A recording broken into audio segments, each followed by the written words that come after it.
Now, Susan and Christine first crossed paths at Sundaylicious. As soon as Susan and Chris were introduced, an instant connection was felt.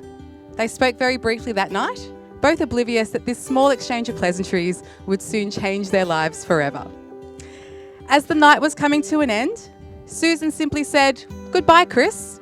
2 words in passing, yet this had such a profound impact on Chris.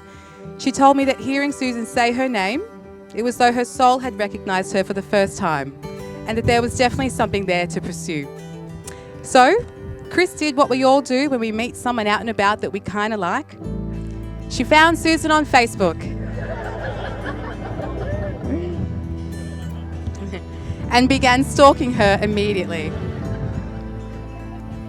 They got chatting and started heading out on a few short dates, which were of course lovely. They shared a lot in common, shared the same values, and just seemed to be striving for similar things out of life. When asking Chris what first attracted her to Susan, she said, "My initial attraction to Suze was her openness to love and life. She had the ability to see anyone in a good light." When asking Susan, she said, "I love the sound of Chris's voice, her effortless style, and her dance rhythm." Susan and Chris quickly developed a unique bond, not needing long at all to know that this was love, a love quite unlike anything before. And I think it's quite safe to say that they simply haven't looked back since.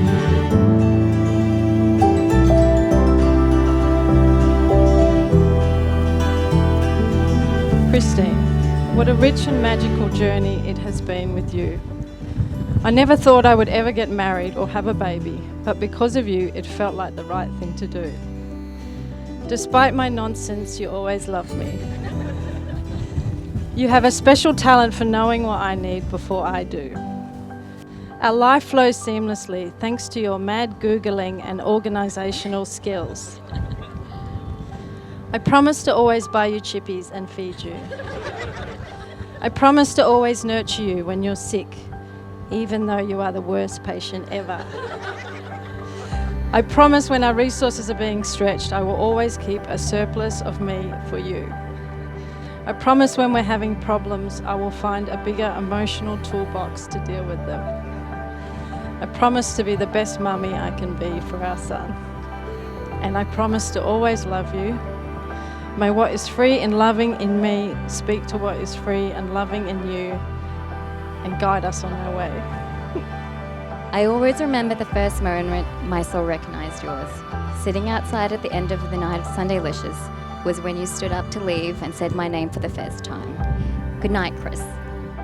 I felt a familiarity, a wake-up call that this person is important and you must find her again, and so I did. There are so many things that I love about you. I love your open heart and the way you see people, things, and beauty without judgment. I love that you are spontaneous and the joy you express in experiencing moments and creating memories.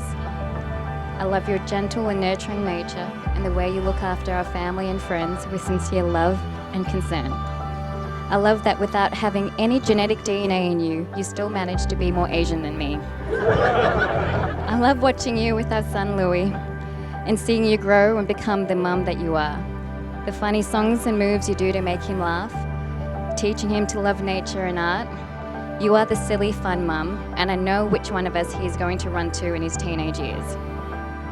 I believe our story began lifetimes ago.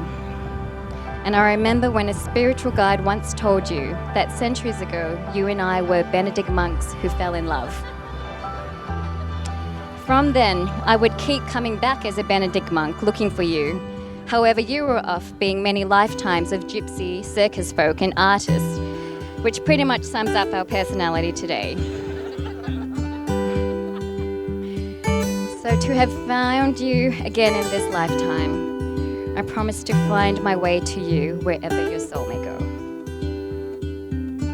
It is with great joy that I now pronounce you finally married. Susan, you may now kiss your gorgeous wife.